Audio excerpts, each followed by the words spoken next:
কত করে পিস? এটা 20 টাকা করে, 20, 30, 10, 3%। বড়গুলো কত করে? 30 টাকা। টাকা। আমার একটা বড় আর একটা ছোট দেন তো।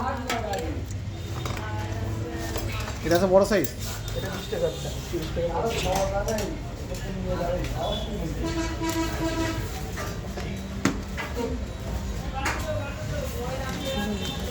একটা বাটিতে এটা বড় একটা এটা 20 টাকা, এটা আর 30। ছোট একটা।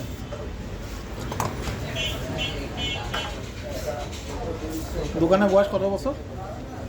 এটা 55 সাল থেকে চলছে। 55 সাল থেকে। আবেগ মিষ্টান্ন ভান্ডার।